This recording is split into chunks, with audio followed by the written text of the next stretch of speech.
All right, so I wanted to talk a little bit today about the 5 by 10. Now, we are currently in the process of revamping the current 5 by 10 in our shop, but the majority of the table is identical. Now, there are a couple of things that are different. Let's go ahead and talk about them step by step.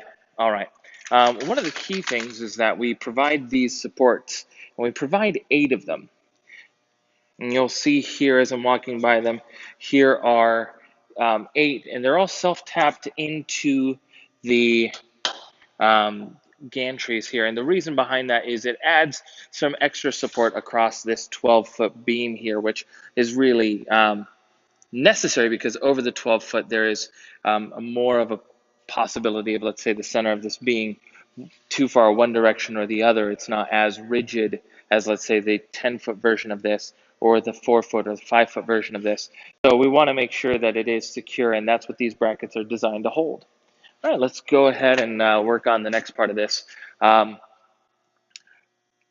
can see here that we have some mid legs here. Like the 4x8 table, they are designed to hold the water pan, but this table also comes with 2 other sets of supports on the side. And while I could show you the side of this, that's really not going to help you. Let's go ahead and take a look underneath. Time to get a little dirty. So underneath this table, we have a set of side rails here. There are side rails that are cut. And I'm going to see if I can get some more light down here to show you. But there are 2 sets of rails here, 1 and 2, both flipped upside down, and it's used to support the water pan system. And they are bolted to the side right here. Similarly, the mid legs here also serve the same purpose. They also have 2 legs, one on either side, to support the water pans. Lastly, we do the same thing down on this far end where we have 2 sets of rails upside down supporting the water pans.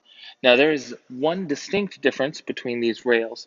You'll notice here the rails are complete. They actually can have a corner on this as opposed to here. And let me see if I can get a better angle here.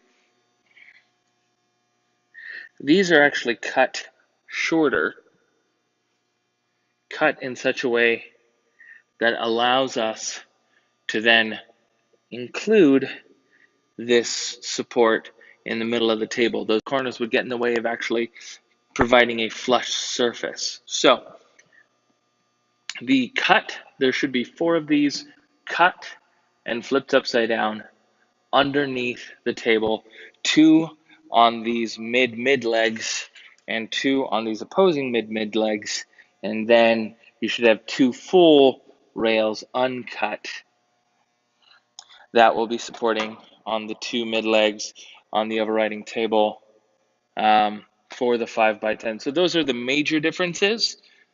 And if you have questions, you can also reach me by phone by calling 833-702-9262. That's the office line, and select tech support.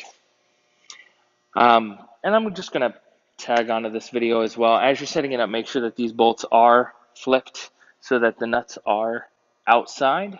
That's the best way to set these up. And with these, of course, that's how we get that running. So 1, 2, 3, 4.